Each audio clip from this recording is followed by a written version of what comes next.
Okay. Okay.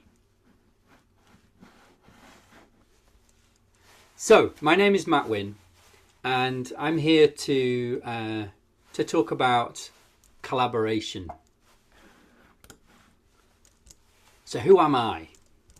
Well, I was born in England in 1975, and this was my first computer. I was about 10 years old, and my dad, who was a university lecturer, brought this computer home from work so that he could write his books and his papers. And I discovered that this computer was also very hackable. So it started with BBC Basic, and I could learn to program on this computer when I was really just a child.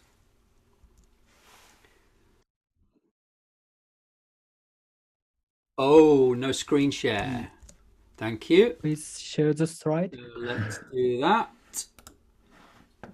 I'm sorry. How's that? Is this better? Yes, I see. There we are. So yeah, this is my first computer. Where is the... I need to click on that window now. This is my first computer, the BBC Micro. And yeah, so a few years later, I was in Niseko Hirafu for a whole ski season. So I lived in Japan for 3 months in 1999. Yeah, just before the millennium bug, if anyone is old enough in programming to remember that that time. And I spent 3 months living in Niseko Hirafu and learning to become a better snowboarder and enjoying all of the snow there. In 2007, I became involved in the Cucumber open source project. And Cucumber is a tool for writing automated acceptance tests for your software. And you might recognize this pattern of given, when, then, where we write an example for how we want a test to test the code. And that comes from Cucumber. So I was involved in this open source project now for 15 years. A few years after I got involved in 2011, we published a book. And I discovered that when you have written a book, people believe that you must be an expert. So people started to hire me to become a consultant, to visit their companies and train the people in how to use Cucumber and the practice of behavior-driven development that we have that goes with Cucumber. And because what is special about Cucumber is we write the tests, the automated tests, in plain language. So in fact, you can even write them in Japanese. You can write them in many different spoken languages. They can become like a specification document for the system, but they are also tested. And this means that when we work with Cucumber, we are forcing the people from the business who have the requirements and the needs to speak together with the people from the technology who have the skills and the solutions, and they have to speak together in order to build these Cucumber specifications. So often my work as a consultant for Cucumber would be like a therapist for the company, for the team, because these two groups from the business and from the technology, they didn't always communicate very well. So I spent several years working and running Cucumber, and in 2019 we were acquired by SmartBear Software, and I now work for SmartBear Software as an advocate, and I am the lead of the Cucumber open source project. And we now have a shiny new logo thanks to SmartBear's marketing department, and Cucumber is growing all the time. We had in 2021, last year, we had 80 million downloads. That's not 80 million users, but we had 80 million downloads. And that's twice as many as 2 years before. So it's growing all the time. If you're using Cucumber, I'd love to know. Maybe you can send a reaction to tell me if you're using Cucumber at work. I would love to see how many people here are using Cucumber.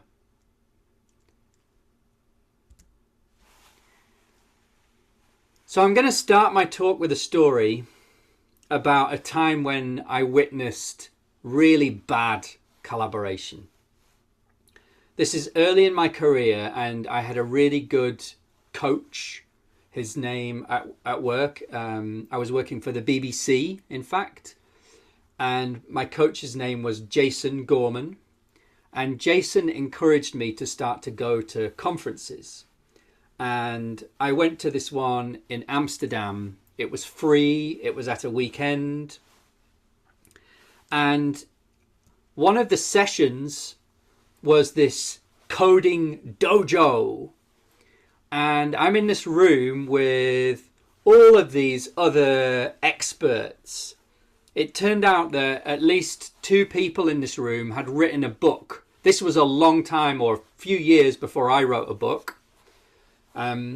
But at least 2 of the people in the room had written a book about software development. There were many strong opinions in this room. And the exercise was that we had a simple problem to solve, a programming problem. And you can see the 2 people there sitting at the front together. And we would take turns. So every few minutes, a timer would go off. And we would have to rotate. The people who were programming would leave, and a new person would sit down. So we had to solve the problem together as a group, as a room, because you only had a limited time. And what actually happened with this big group of expert consultants, you would expect, right? 2 of them had written books on software development. You would expect we would easily solve this simple problem. Actually, what happened was the experts could not agree on the approach. And when they took their turn at the keyboard, they would take the code in one direction, and then they would have to stop. And a new person would sit down at the keyboard, and they would take the code in a different direction.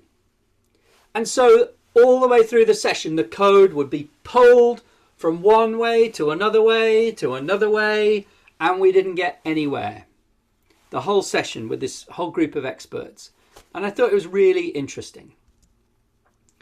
Just experts arguing with each other, nobody getting anything done.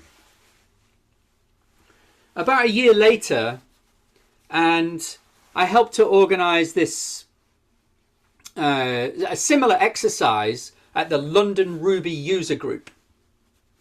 So Ruby is a programming language from Japan. I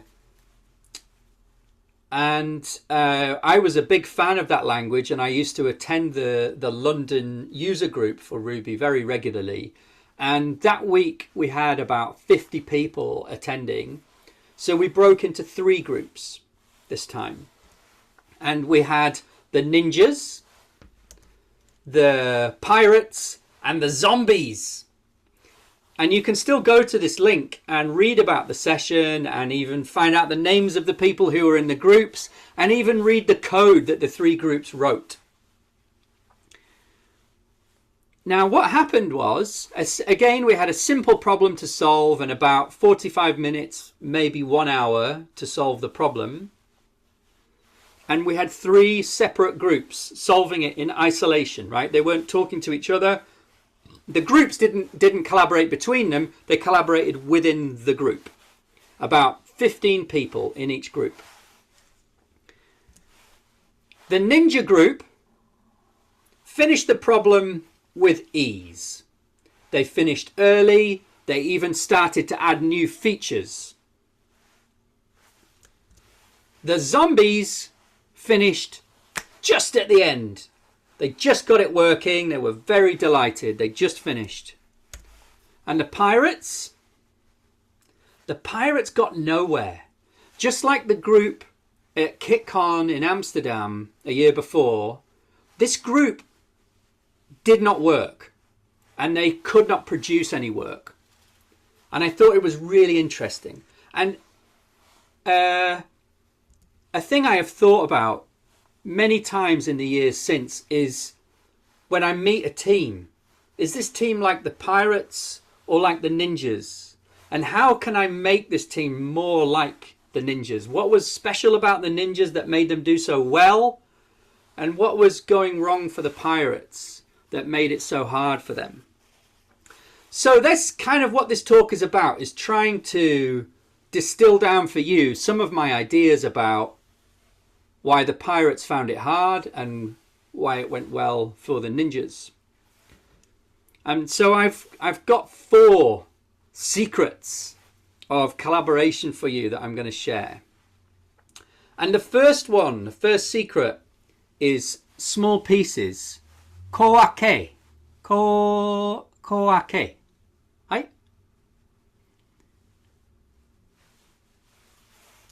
So by small pieces, we mean breaking down the big problems into small pieces that we can deal with in a flow.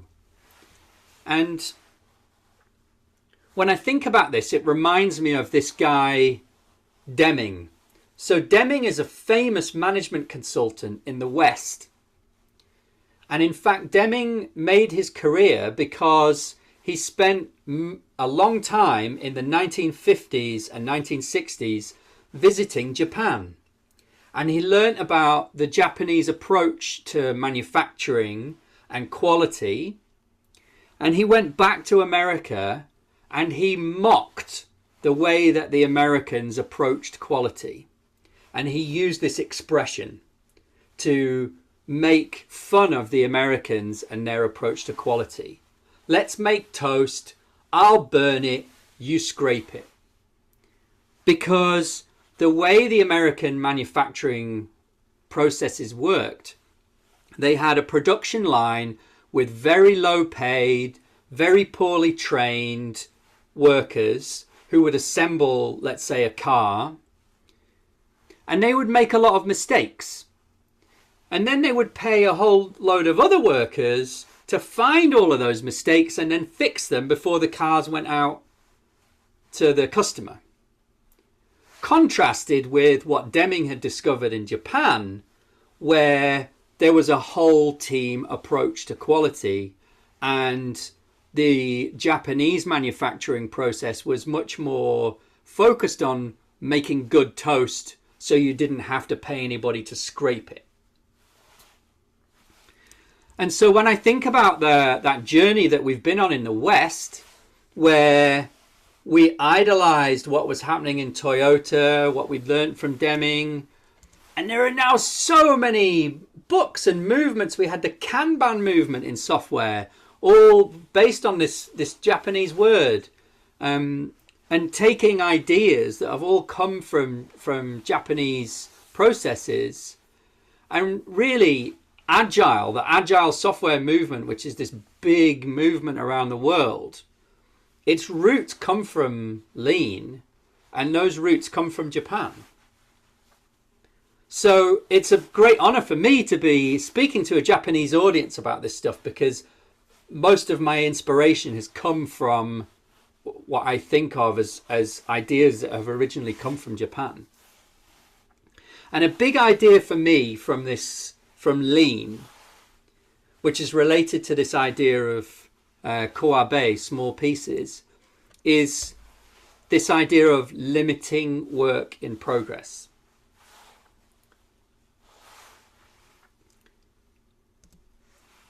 And there is a story. We have this expression in programming called shaving the yak. And this comes from a story, or this is the time I've heard this story, is imagine it's a story about when you go to do a simple task and the task gets bigger and bigger and bigger. So the story goes, I'm going to wax the car today. I'm going to wash the car. And oh, to wash the car, I'm going to need to use the hose. But the hose is broken from the winter. Well, I can go to the hardware store to buy a new hose. Oh, but the hardware store is on the other side of the bridge, and the tolls on the bridge are kind of a pain. So I need an easy pass to get across the bridge.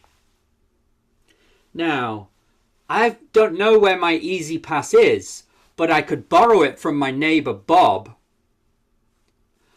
Except I haven't seen Bob because I broke his pillow. My son borrowed their pillow and there is some stuffing missing from the pillow. And it's a rare kind of yak hair that's in this pillow, so I can't go see Bob until I've replaced the stuffing.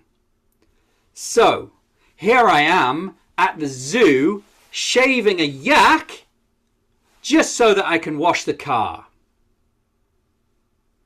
Now, it's a silly story, but it reminds us of so many situations we can get into when we're programming where what looks like a simple problem gets bigger and bigger and bigger.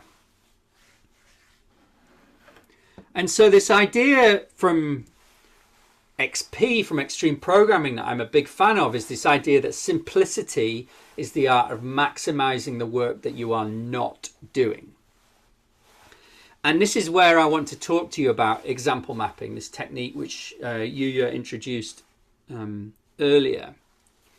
Because example mapping is precisely a tool to help you to limit the amount of work that you're doing, to try and find the small pieces in these big complex problems that we're dealing with.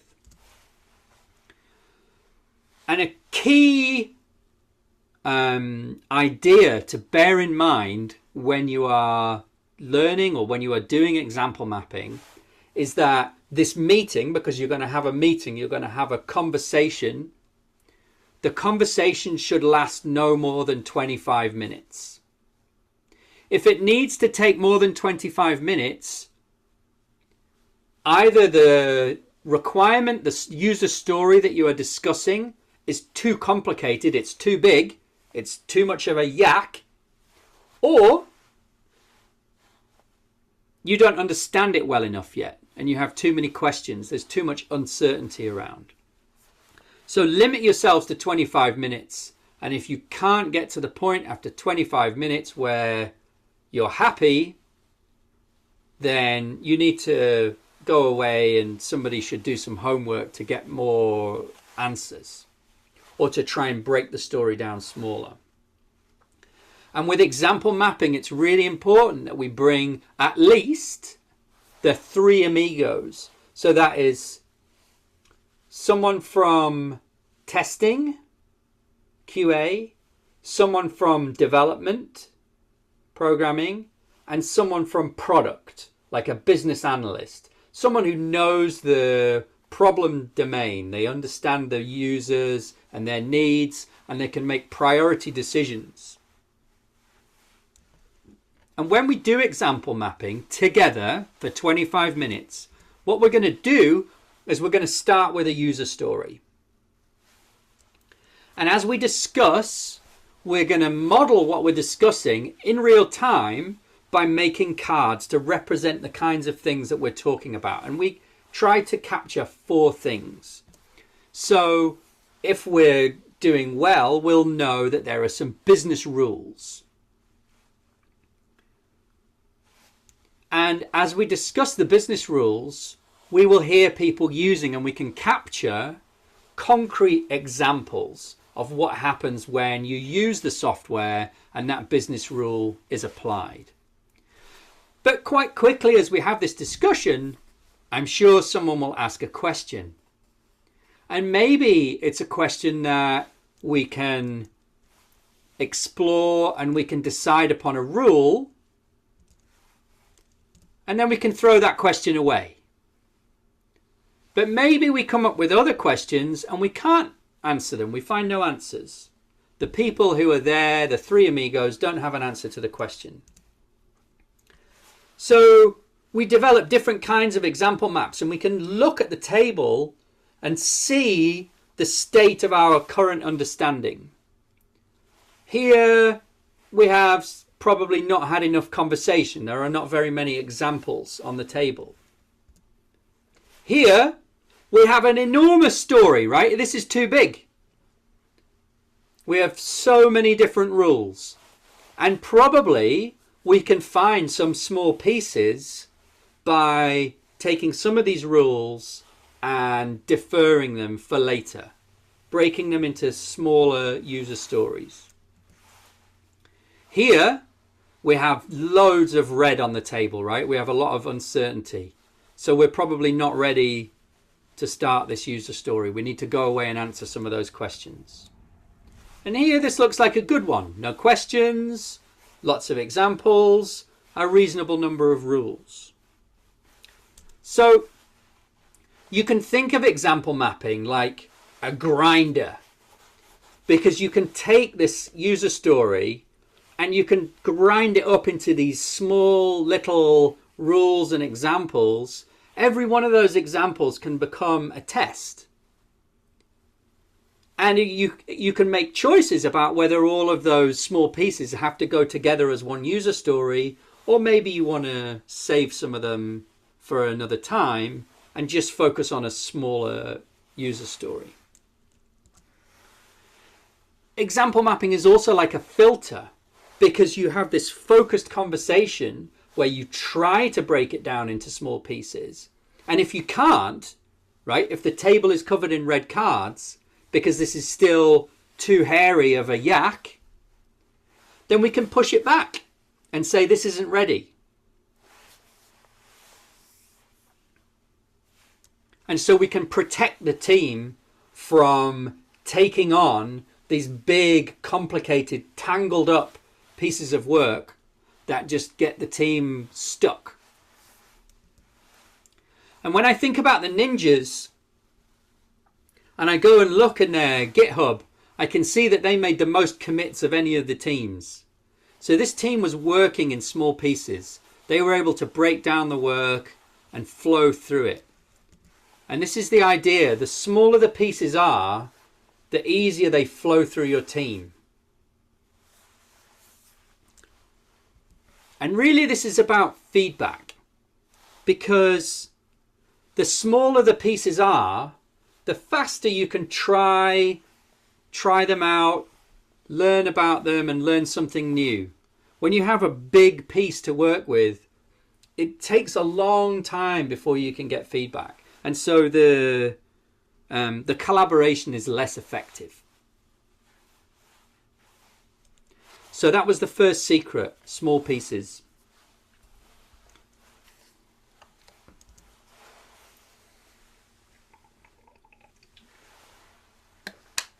Now the second secret is to be kind. Because when we're working with other people, it's really important when we're collaborating with other people that we have good relationships. And when I think about the pirates, I remember as I walked around that room, the pirates weren't having a good time. They were arguing with each other. They didn't seem to be able to decide what to do. And I don't think they were being kind. And there was a couple of personalities in that group that seemed to want to dominate and not listen to other people. And a lot of the other people in the group were kind of bored, you know, not really participating, not feeling part of what was happening. And I recently read this book, which is a book written by a man, Alan Johnson, and it's a book about feminism.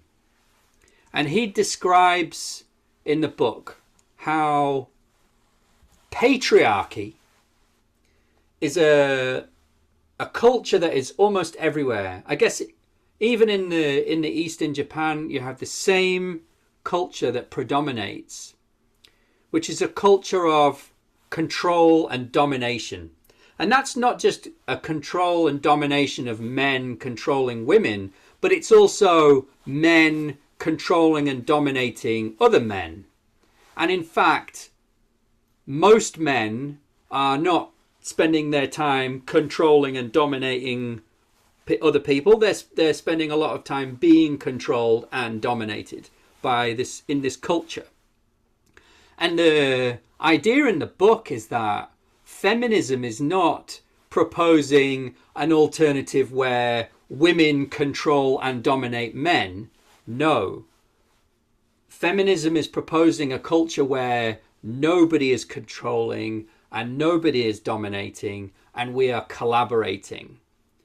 And I believe that in order for us to have effective collaboration, we should be aware that there is a dominant culture. He describes it in the book as being like the fish becoming aware of the water. That there is a dominant culture that we live in that is of control and domination. And that in order to have good collaboration, we need to create spaces within that culture where actually we can collaborate, where there isn't control and domination, where people are treated as equals, where everyone is heard.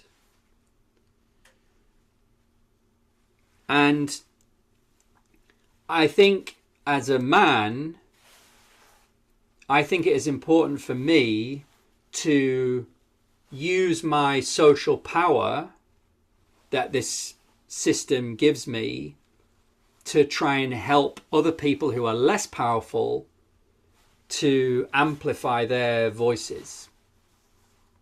So if I'm in a meeting and I notice someone is not speaking, perhaps I can ask a question to get their point of view to help balance out this social system which is there.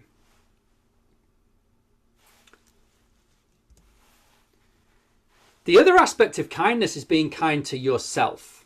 Whenever we get on an aeroplane, we are told that if there's an emergency and the masks drop down from above us, the first thing we must do is put them on ourselves, not the children that we may be with or anyone around us.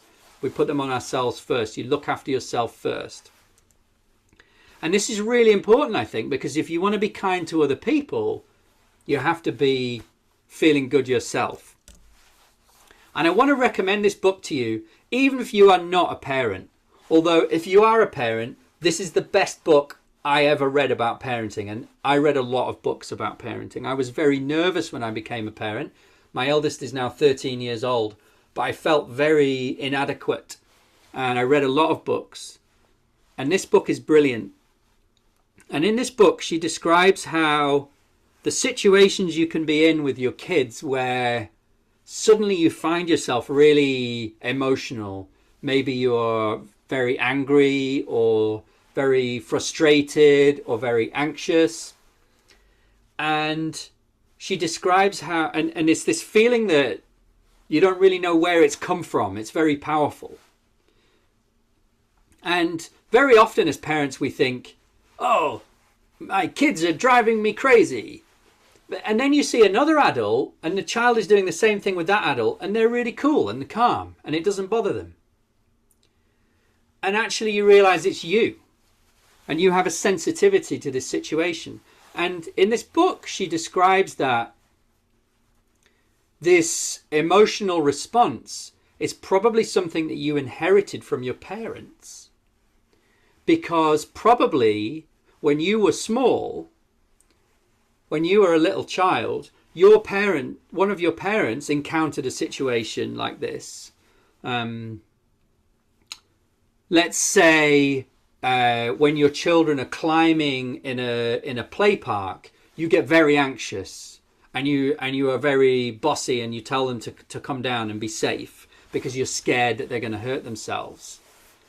It may be that the reason that you have that reaction is because of a time when you were younger, when your parents were very anxious and behaved in a way that was irrational. Maybe they yelled at you. And so you find that situation stressful instinctively because you had that stressful experience when you were younger. And this book is explaining that you have to kind of break the chain because otherwise you're going to do the same thing for your kids. And I think this is applicable at work too, because I think that we can often find situations that we find stressful, or other people that we find frustrating. And actually there's often a lesson there for us about a way that we can deal with the situation differently. Not always, but often.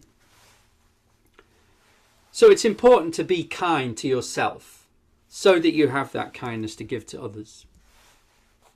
And when dealing with others, I love the advice in this book. In this book, we talk about 3 types of feedback. Appreciation, evaluation, and coaching. And I'll explain what each of these 3 is. Appreciation is a compliment. I see how hard you're working. I think you're doing a great job. Thanks for helping me prepare for the meeting. Evaluation is feedback against some fixed rules. Like, so you're either in or out with evaluation. Like, you're hired. We're going to give you this job. You're fired. You are no longer good enough to work for this organization, or you're no longer fit with this organization. You've passed your driving test. So evaluation is kind of firm boundaries of feedback. And then finally, coaching.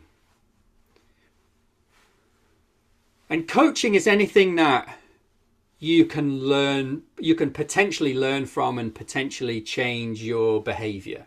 You might not want to. You might reject the coaching feedback. It might be that the coaching feedback was really rude. It might be that somebody said something to you that you don't accept, you don't believe.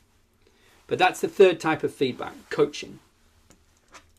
And it's really important when we're exchanging feedback with other people to be explicit about which kind of feedback am I giving, and which kind of feedback am I, or which kind of feedback do I want to receive.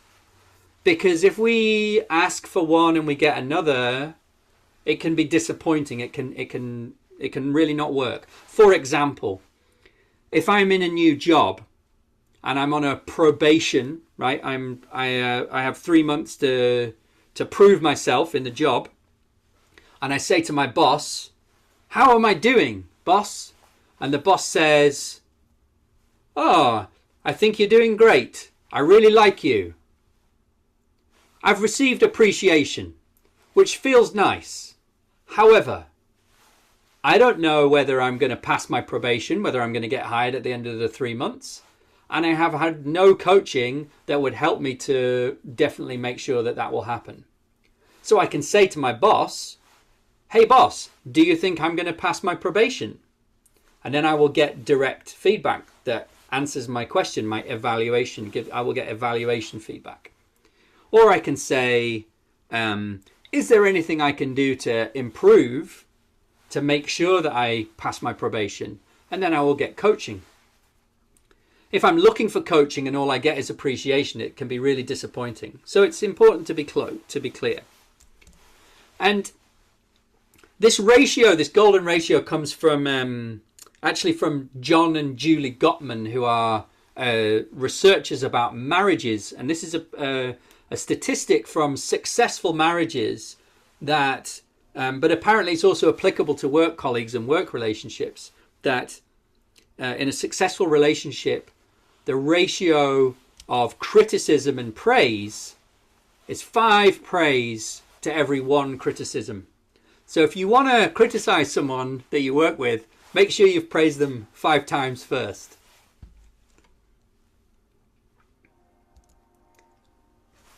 Another thing you can do in terms of being kind with each other as a team is building a working agreement.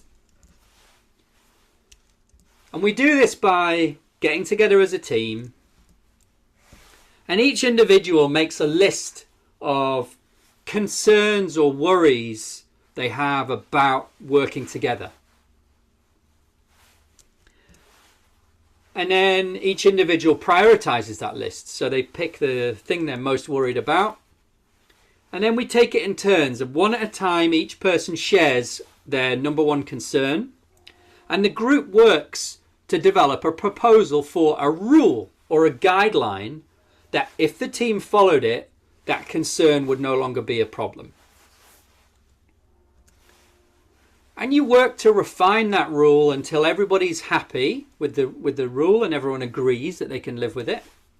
And then you go to the next person's concern.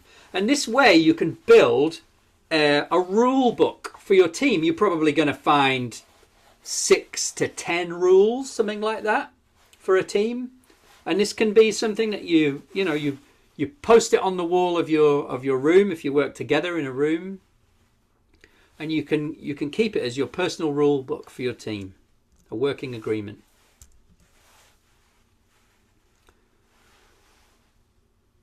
So a third secret that I have, and especially relevant to software, I think, is this idea of embracing discomfort. And again, thinking about those pirates, they were not enjoying it. They were struggling, and I think they were anxious about the problem. I think they found the amount of the challenge in the problem discomforting. And really, this is what we do as software developers. That our entire job is to go from a place of uncertainty, I don't even know what I don't know, to a place of knowing the problems. I understand it a bit more, but I'm puzzled. I still know that I don't know some things, to finally a place of insight where we understand things, we've built the software, the users have it, and now there are new uncertainties, but we're constantly going through this process. And the question is, if you're going from, 0 insight to 100% insight, how do you do that over time? Do you have a kind of project where you live in a state of deluded happiness for most of the project until the very end, when suddenly everybody panics and realizes that there's loads more to it than you realize, there's lots more to do, it's much more complicated than you thought, and somebody has to run off to the zoo with a razor to shave a yak? Or do you prioritize learning deliberately because you're aware at the beginning that you're probably ignorant of a lot of things? And do you embrace that discomfort and try and do the learning early? And this is the thing about working this way. It's sensible, right, to have the learning happen early, and then you can cruise across the finish line of the project. But whenever I try and introduce this idea to teams, so I often coach teams in practices like behavior-driven development or test-driven development, where we're forced to ask these questions at the beginning. Even example mapping will force you to ask these questions at the beginning. It's painful because we're not having that lovely deluded time where we think the project's going to be easy and everything's going to be fine. We're having to confront the ignorance right away, and it's uncomfortable. So learning can be uncomfortable, but it's also interesting. It's really why we do this, I think. So my advice is to try and learn early, even if it hurts. And another opportunity for learning that can be discomforting is when people disagree. And it doesn't usually look like this at my work when people disagree. I don't know about your work. I should imagine we don't often have people who openly argue, but we often know when there are differences of opinion. And often, I think as groups, we can tend to turn away and change the subject, change the atmosphere, and not because it's discomforting when two people are disagreeing. But actually, I think that where there is conflict, there are different perspectives. And where there are different perspectives, there's an opportunity for learning. There's a power there to be harnessed. So my advice is to stay curious. when you see that there are two different ways of looking at something, if somebody else sees it differently to you, instead of trying to tell them why they are wrong, be curious about why they might be right, or what is it about their idea that is different, what is it about their perspective that is different that leads them to a different opinion to you, because that curiosity will lead to insight.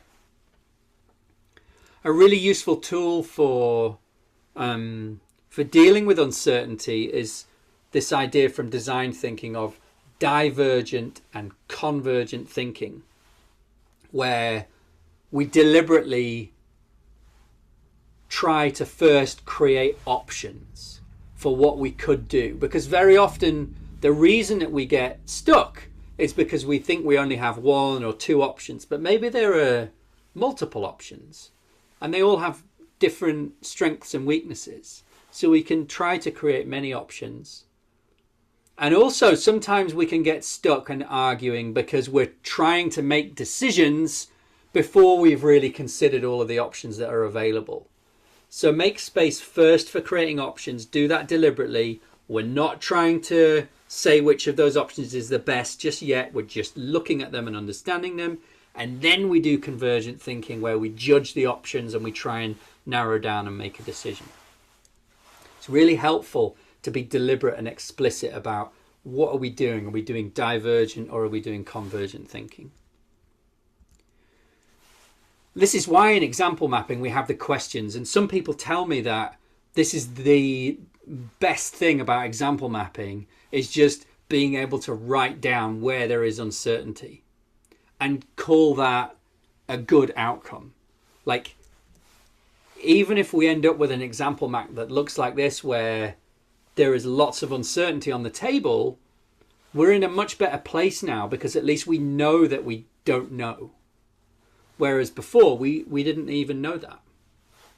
And now we have a list of things that we must go and investigate and try and understand. Okay, so you have 3 of my secrets. Would you like to hear the 4th one?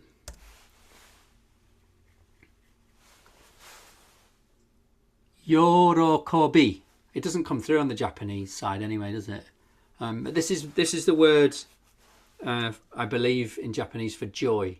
And I think it is important to try and find joy. I'm going to read you this quote from Brian Marrick, who is a gentleman who signed the Agile Manifesto, if you know what that is. And Brian says, "I could say that a joyful employee is a productive employee, and that lack of joy on a project is like a canary keeling over in a coal mine. A sign that something big is wrong, and you'd better pay attention." Maybe that's true. I'd certainly like to believe it. But fundamentally, I don't care. I think joy is its own excuse. And I love this idea that there doesn't have to be a business productivity reason to find that that joy is a good idea to experience at work. In this book, this is one of my favorite books about programming, Zen and the Art of Motorcycle Maintenance.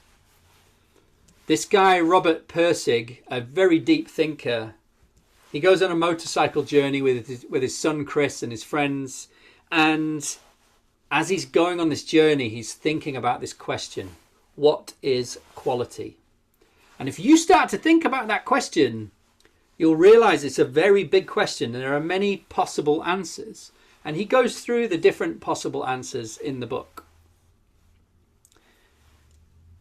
One idea that kind of comes from this is this idea summed up here, where Woody Zull, who is the inventor of mob programming or ensemble programming, says that the object isn't to make great software, it's to be in that wonderful state which makes great software inevitable. So we want to try and put ourselves into the place where we could do good work. and then the work will happen naturally. Going back to Zen and the art of motorcycle maintenance, he uses this word, which is a funny word in English called gumption. And I did some work before this speech with the translators to try to find the right Japanese word for gumption. It's something like energy or spirit, or what else did you say? Oh, I've forgotten now. You had another English word for it. Anyhow, huh? Guts. Right, guts. Yeah.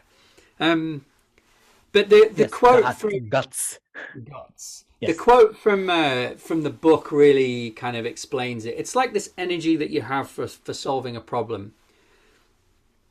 If you've got it, if you haven't got it, there's no way the motorcycle can possibly be fixed.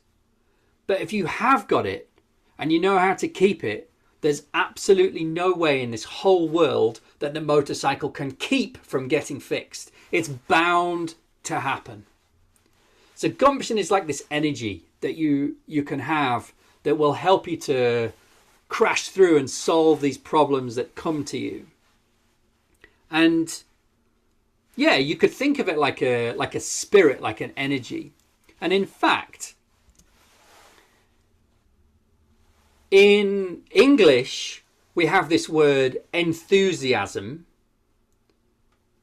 which translates as netsui. Yeah.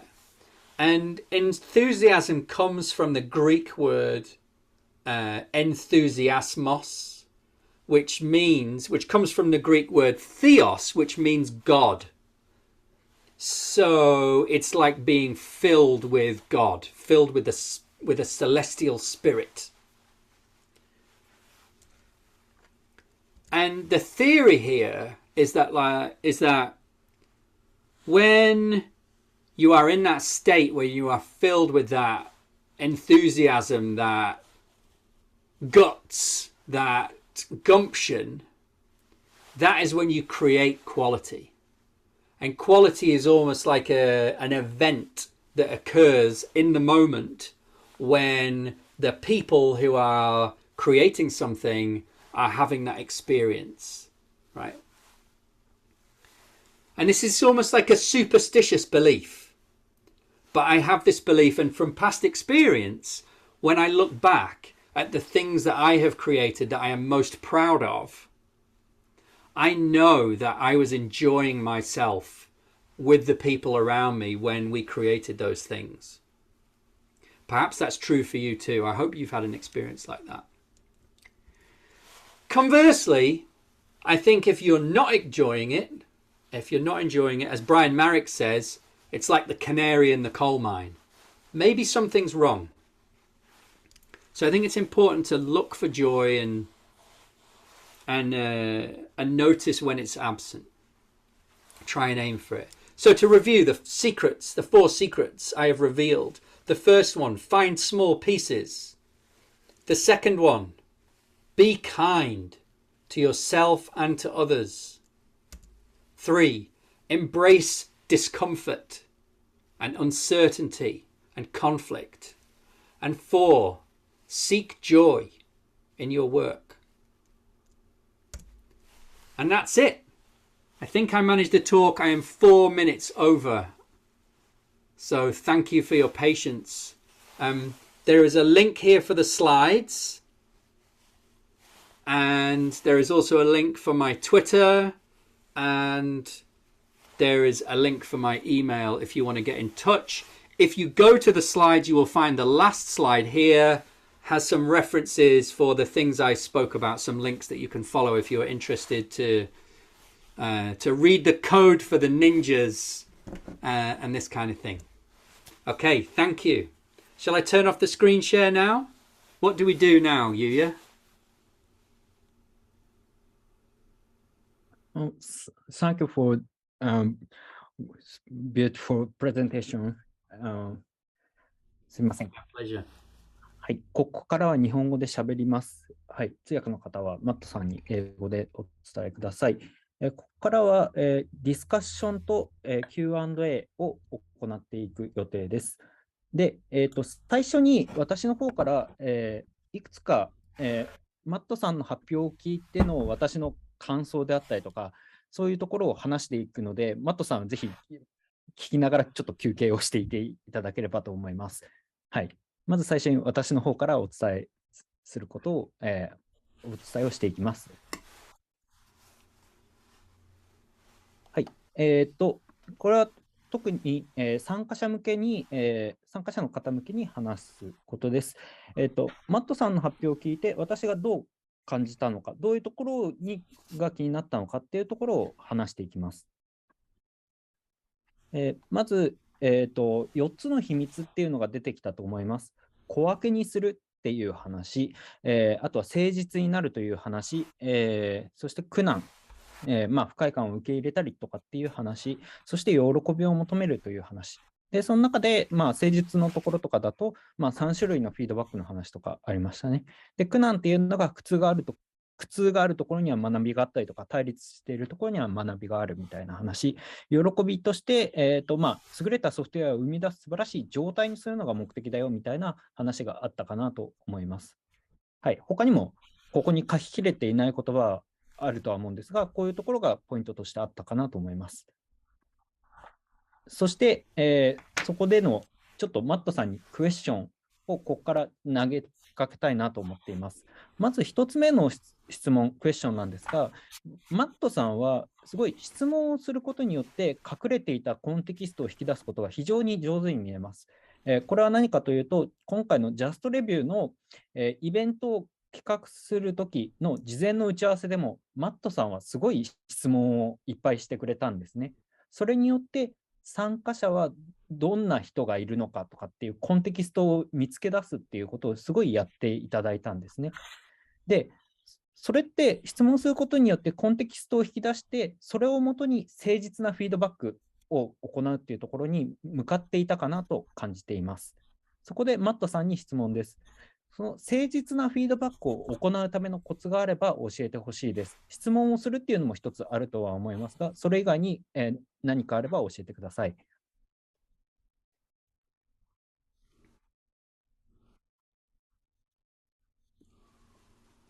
sorry, Okay. sorry, Yeah. sorry.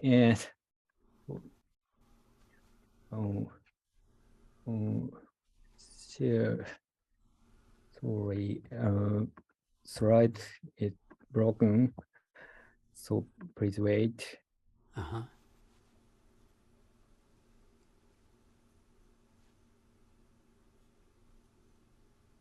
OK、はい。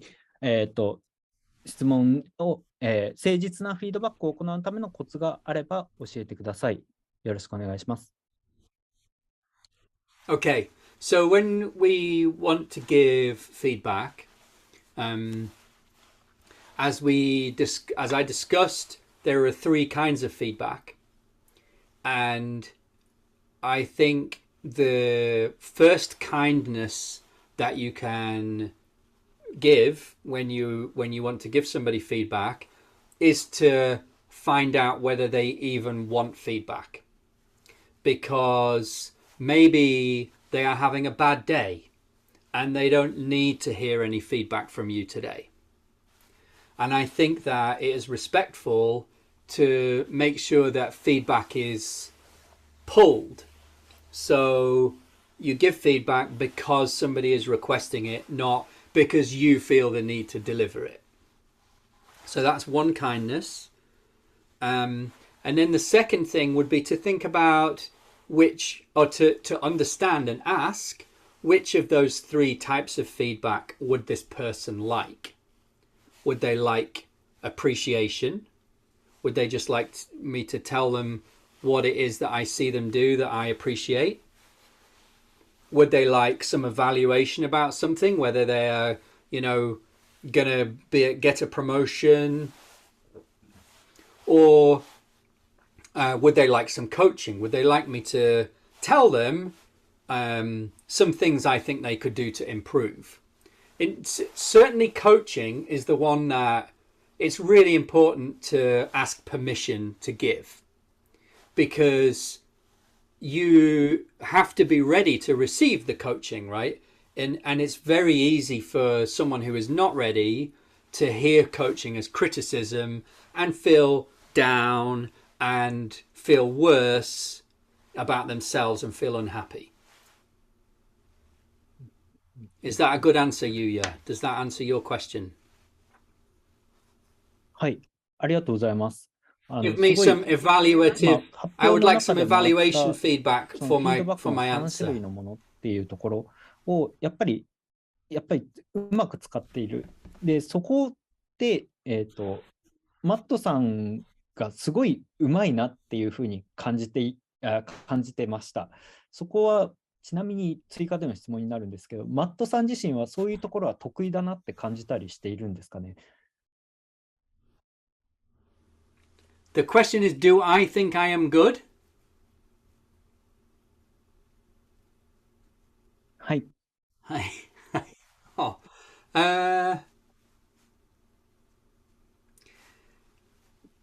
I don't know. I am always learning. I appreciate very much your to be asked to be here, and I guess that I take that as feedback that I must be quite good, because otherwise I would not be here speaking to your audience. So thank you for your appreciation, Yuya, and for having me here. こちらこそありがとうございます。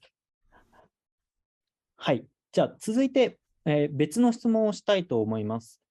はい。ちょっと一つ飛ばして、苦難のところについての質問があります。今回のお話を聞いて、参加者っていうのは、このイベントの聴講者っていうのは苦難に対しての意識を変えるきっかけになったと思います。苦難っていうのも受け入れて、それを、用いるっていうところを意識するようになったかなと思っています。すごい、それはマットさんの発表のおかげでそういうふうになっていったかなと信じています。で、今回のマットさんの発表を聞いていない人、他の人が苦難を受け入れやすくするコツっていうのがあれば教えてください。多分、途中で話していたザ・ゴールデン・レイティオもコツの一つだとは思います。それ以外にも、なんか、いや、マットさんの発表を聞きなよっていう話だけではなくて、こういうところも気をつけると、苦難に対して他の人も聞いてくれるよっていうような話がゴールデンレイティオ以外にもあれば教えてください。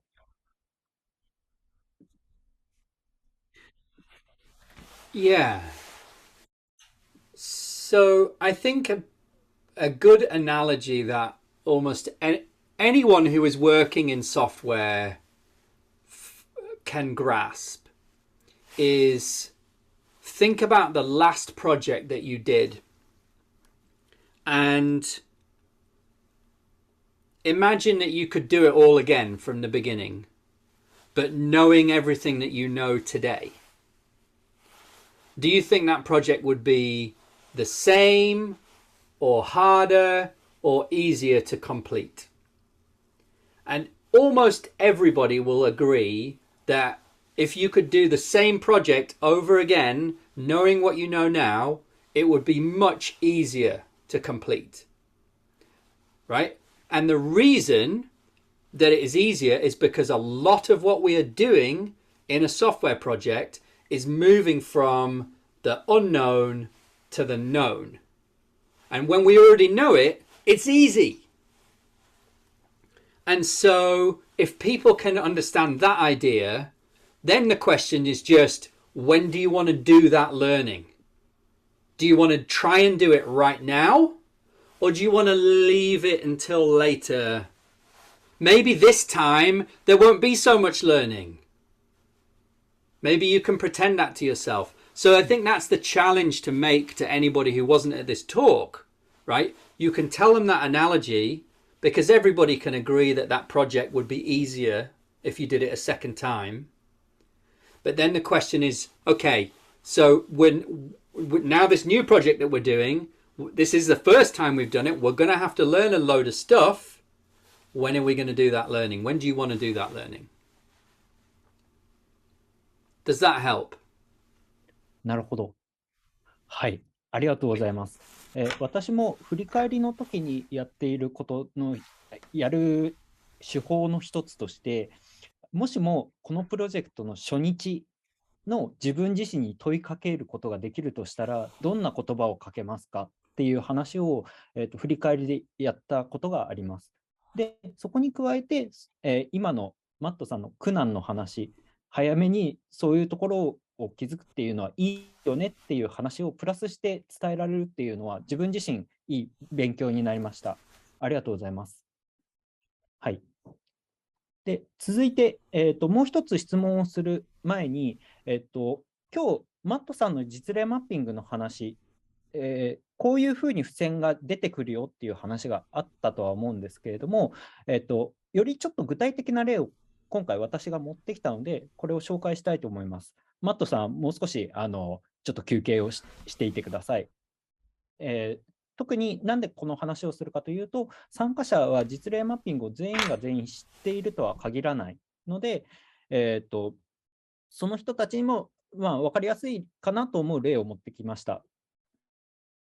で、これは何かっていうと、まずグラフでいい感じの人数のグラフを表示するようにしたいっていうストーリーがあったとします。この黄色の付箋が、実例マッピングでいうストーリーです。で、3アミーゴスと呼ばれる、PO、ビジネスアナリストの人、開発者、QA、テスターの、3人がこれに対して議論をしていくっていうような実例マッピングの例を持ってきました。で、まずビジネス関係者 PO が、グラフで、いい感じに人数を表示したいと。で、その時のここのスケールは、なんか最大値を元にいい感じにここのスケールを出してくれっていうような話がありました。っていうふうになった瞬間に、ルール、青い付箋、ルールとして、最大値を基準になんか変わっていくんだなっていうルールが出せる。で、すごいなんとなく理解はできたんだけれども、なんかいい感じっていうのがよくわからないから、ちょっと質問していくねっていうふうにやっていきます。で、例えばこれ、最大値が1000人だった場合ってどうするんですかと。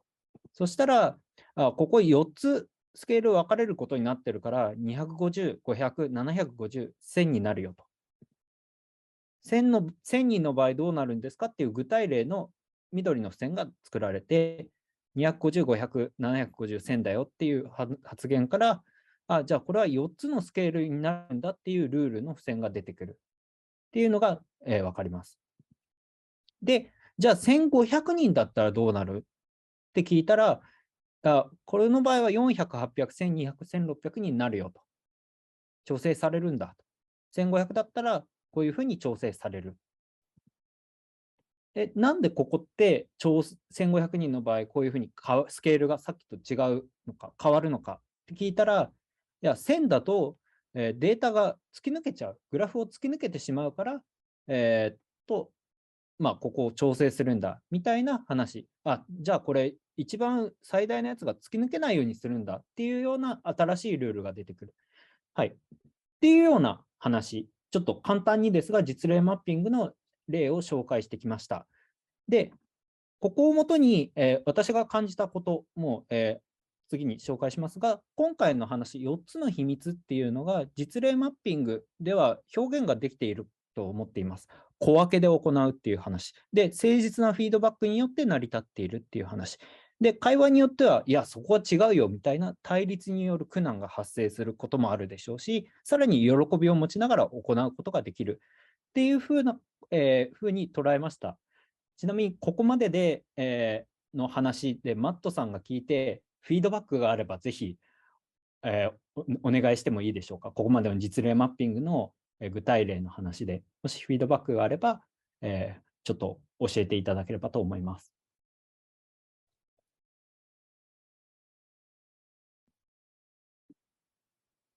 Is that to me, Yuya? You would like feedback about the example with the graph?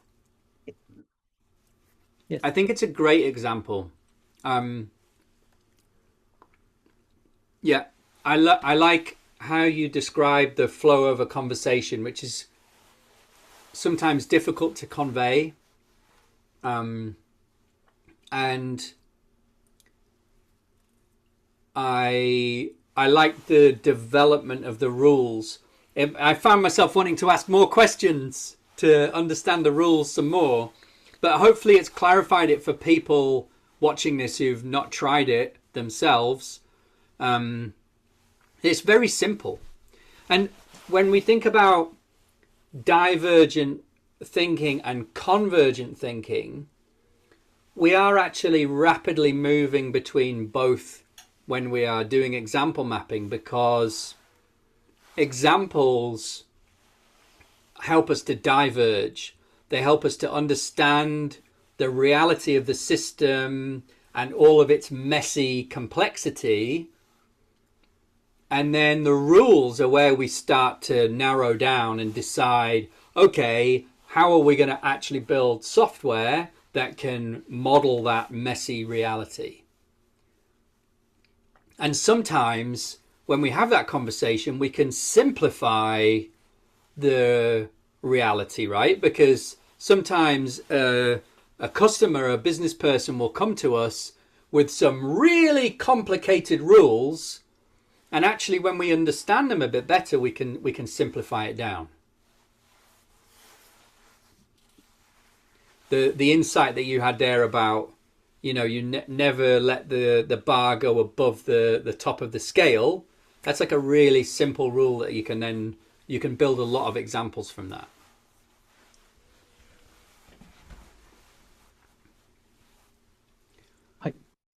ありがとうございます。The other thing I thought of as you were talking, about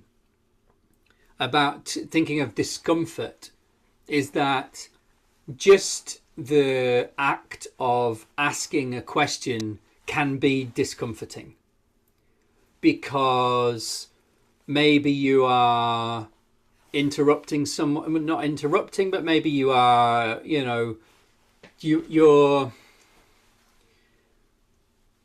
you can feel like you're creating problems for the group, because you are the person, you know, who is making the meeting take longer because you're asking the questions.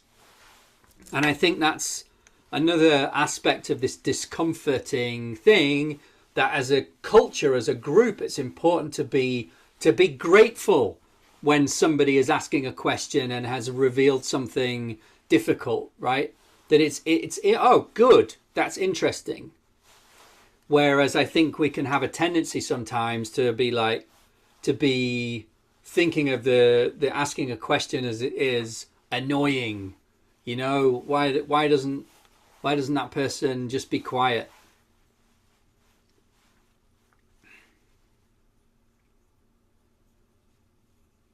Hmm. なるほど。はい。ありがとうございます。今の、すみません、いろいろなフィードバックをもとに、ちょっと自分の方で追加で質問したいなと思うことがあります。よいしょ。ちょっと、ここですね。すごい質問をすることによっていろいろ導き出すみたいな話があったと思います。で、その中で、そもそも緑の付箋、具体例の付箋が少ないときっていうのはまだまだ議論が足りないみたいな話もあったと思うんですけれども、じゃあそれで質問しようって思ったときに、特に実例マッピングをまだまだ知らないっていうか、まだ初めてやったとか、そういう話だと、なんとなくいいんじゃないのって思って質問が出てこないみたいな人も多分最初は多いかなと思うんですね。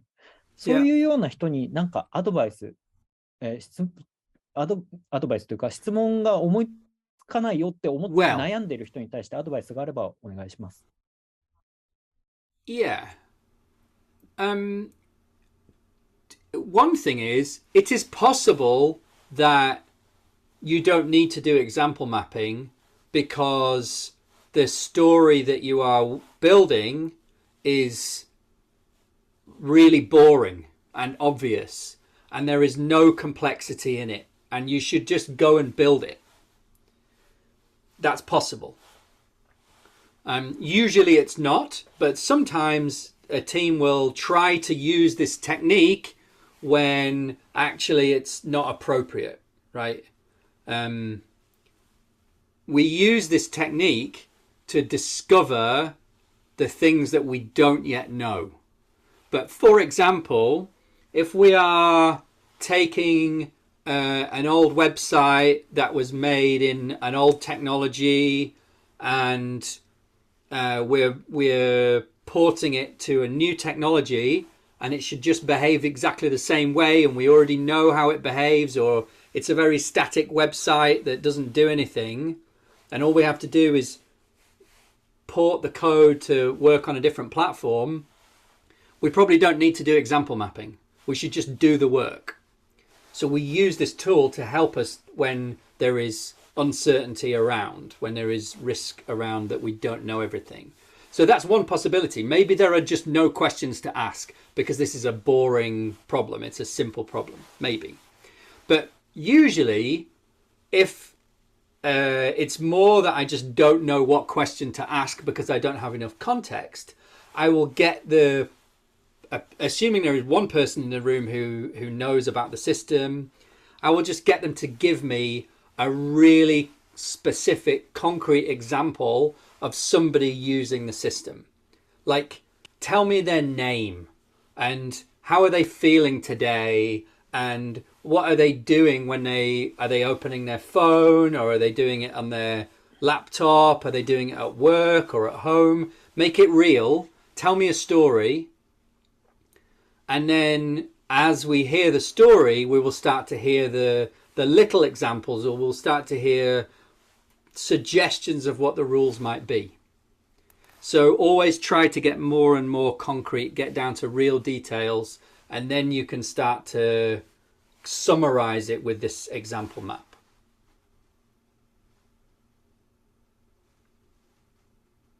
なるほど。ありがとうございます。ということは、今日の話の途中でも出てきたように、話の途中でも出てきましたし、今の話を聞いててすごい感じたのが、実例マッピングを最初から使おうっていう話ではなくて、実際に、これってちょっと複雑じゃないっていうふうに感じたときに、じゃあ複雑だから小分けにする。で、そのために、複雑っぽいところからの実例マッピングをじゃあ使おうっていうような、考え方の流れになるっていう理解で合ってますかね。I would be careful about leaving it too late. So the intention is that you would use example mapping a few days before you're going to write the code. You don't want to use it in reaction because you've been writing the code for 3 weeks and it's not finished yet. So it's more complicated than you thought, and now you'd better do example mapping. Now, if you are in that situation, it's probably better to do example mapping, to stop and do some example mapping and figure out how you're going to get out of this hole that you have dug for yourself. But it would have been even better if you had have done the example mapping at the beginning, because you never would have spent 3 weeks trying to work on the same thing, right? And the intention is that you would always use this as a tool a few days before you write the code, so that you are prepared and you know what the first test is that you're going to write, the first example that you're going to write, the first rule you're going to implement. はい、ありがとうございました。とても参考になりました。そうしましたら、残りの時間はちょっと、質問を、オーディエンス、聴講者からも質問をいくつかいただいているので、そちらの、質問に答えていただければと思います。今、別の画面を映します。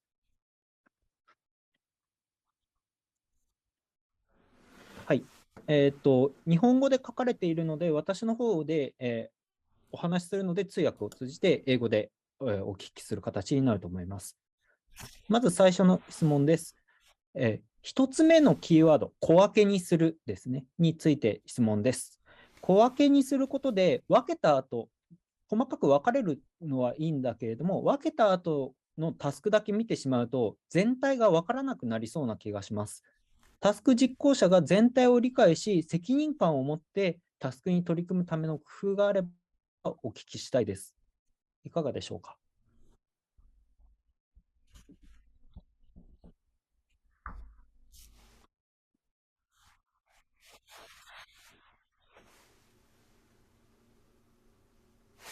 Yes, it's true.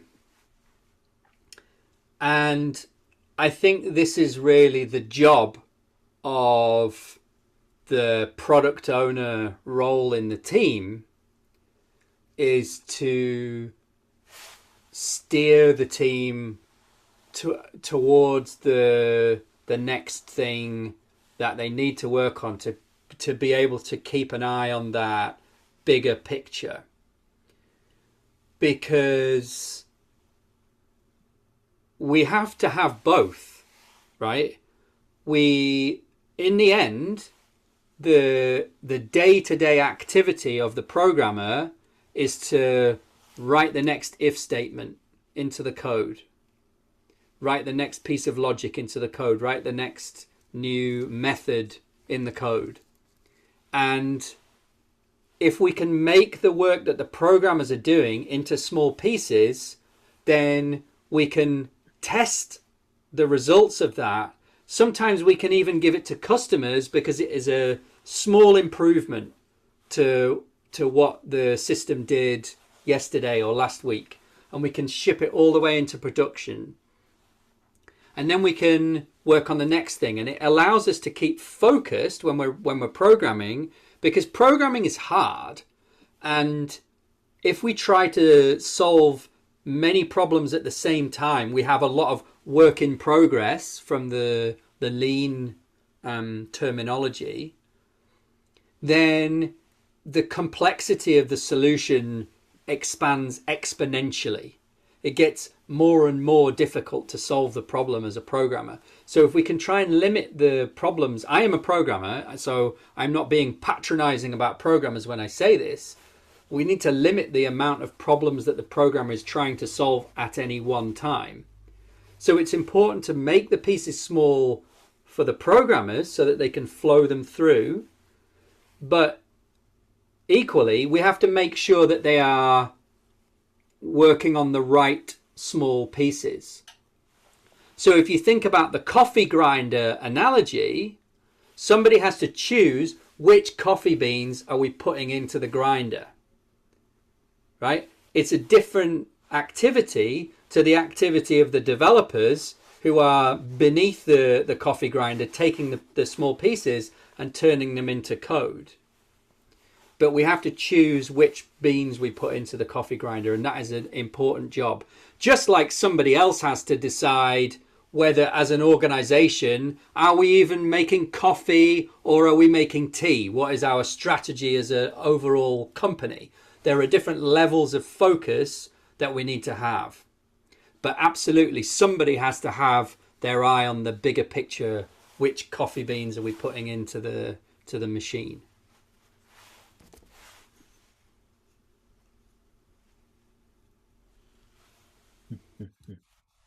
なるほど。ありがとうございます。じゃあ、今の質問はこれぐらいにして、続いての質問です。次の質問は英語で書いているので、多分マットさんは見ていただければわかると思います。私はちょっと、参加者向けに日本語でも紹介したいと思います。マットさんがおっしゃるように、早期の学習っていうのは不快感を持つはずですと。感情的な、葛藤やチームの腐敗とかなしに早期学習の文化を導入するにはどうすればいいでしょうか。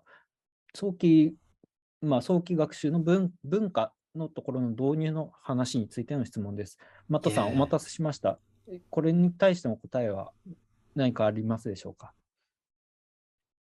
Yeah, it's a good question, and thank you for asking it in English. It was nice to read the question. I think that whenever you propose a change to a group, whenever I am working as a coach with a group and I'm proposing that they change a way of working, I always try to suggest it as an experiment and try and find a way to make the experiment safe and small impact. So, for example, a concept that we would suggest for a team who is like it. I don't know if you're doing this, but so many teams that I coach in the West are using a Kanban board to model their development. So they are flowing their, which way is this coming on the camera? They're flowing their stories from left to right. They take a user story and they start, we do example mapping, then we do development, then we do some testing. And we have multiple stories being developed at the same time. So the board is like a grid. And we think about these as swim lanes, like in the swimming pool. And each story goes along its own swim lane. And the suggestion would be to have one lane, one story that goes into the slow lane. And instead of developing that story the way we would usually develop it, we try to learn early. We try to use a practice like example mapping. Maybe we even take the output from the example mapping and we write it down as a gherkin specification. Maybe we even automate that gherkin specification with Cucumber, and we try and use those Cucumber tests to drive the development of the code. And when we're learning how to do that, it's going to feel slow because we're doing all of that learning at the beginning instead of having it happen later. Like normally we would just start coding and then a few days later we'd go, hey, I don't know what to do. So it's going to feel slow. So we call it the slow lane because we're learning how to do it and we have the learning all happening early. And all of the other stories can be developed in the same way, at the same pace as usual. We just get on with it, but we have this one experiment where we're going to try putting this one story through the slow lane. And then when we've had the experience, we can reflect on the experience and see if we like it. Because maybe it doesn't work for us, and that's okay. But at least we've had the experience and we've tried it and we can talk about it. And that way, I think you get less of an emotional reaction from people because it's not threatening to just try something, right? It's only threatening when you're controlling people and saying, we must do it like this and we have to do it for everything. That's when you start to get people reacting and pushing back, I think.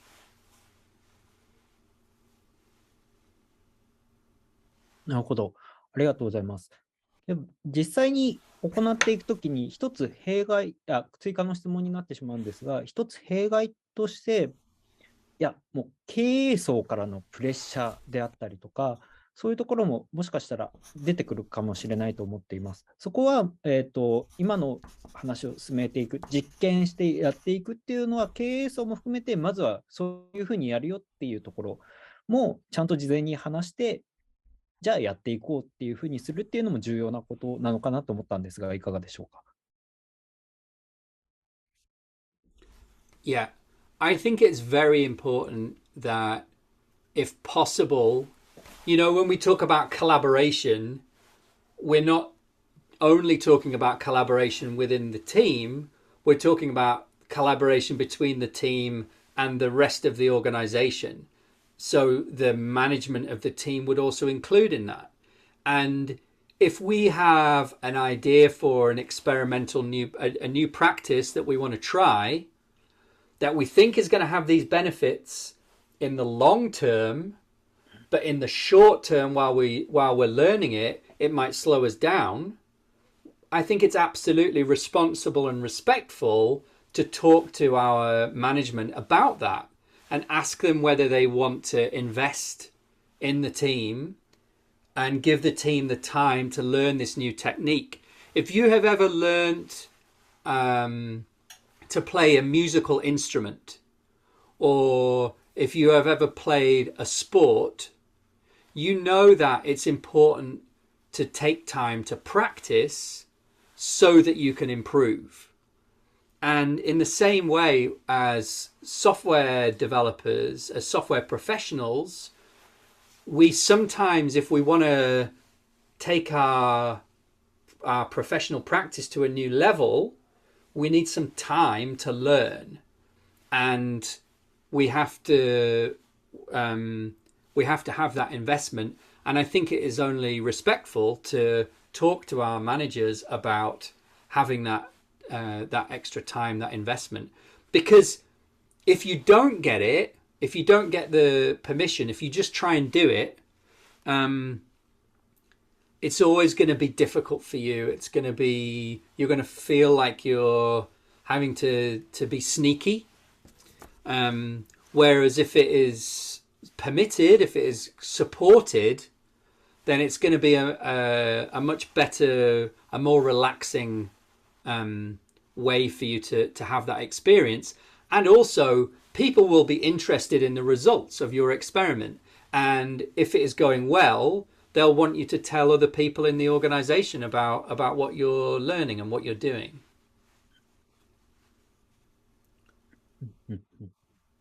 なるほど。はい。ありがとうございます。じゃあ、もう一問ぐらい、ちょっと残り時間も少なくなってきたんですが、もう一問、聞きたいなと思います。3アミーゴスを選ぶときにどのような開発者を呼ぶといいのでしょうか。開発者はフロントエンドやバックエンドなどの特定の専門領域を持つ人が多く、複数の人が開発に関わります。誰か一人を選ぶとしたらどのような判断基準を用いればよいのでしょうかという質問があるんですが、私の方から、一つお伝えしておくと、3アミーゴスはまず必ず3人である必要はないです。開発者が1人だけである必要はないですっていうところがあるので、そういう意味だともう一つちょっと質問、合わせての質問になるんですが、実例マッピングに参加する人数はどのくらいが良いのでしょうかっていう話もあります。なので、3アミーゴスで、実例マッピングをやるとして、どのくらいの人数が集まって、どういう人が集まればいいのかっていうところのアドバイスがあれば、聞かせていただけないでしょうか。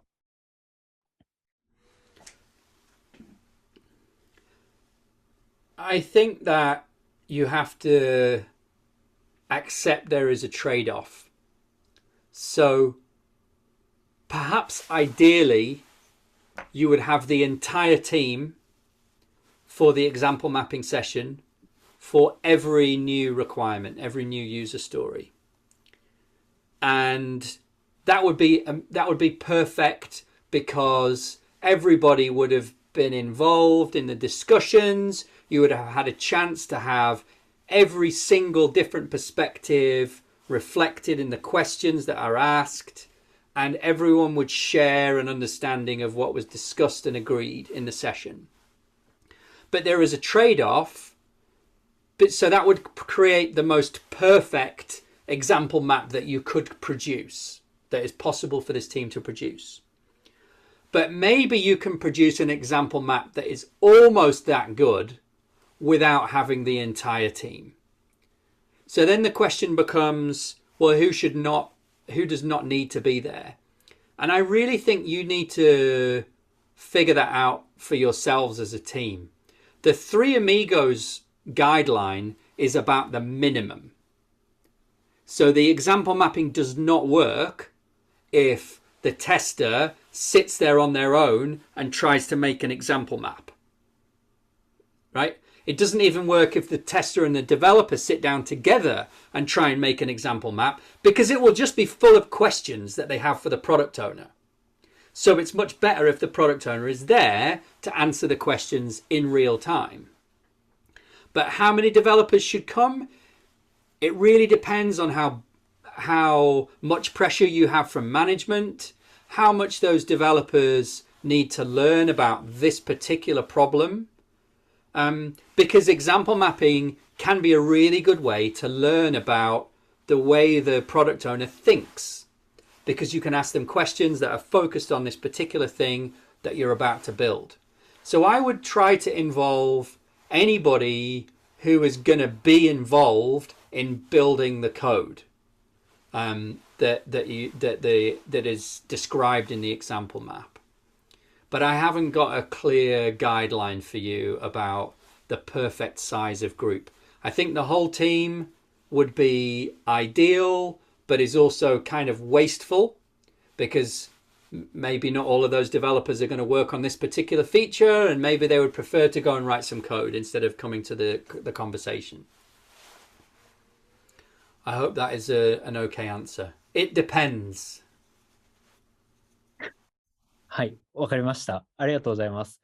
ちょっと時間にもなってしまったので、まだまだ質問したいことはたくさんあったんですが、時間になってしまったので、最後にマットさんから一言、この講演と、あとはディスカッション、質疑応答を踏まえて、一言言葉をいただければと思います。マットさん、よろしくお願いします。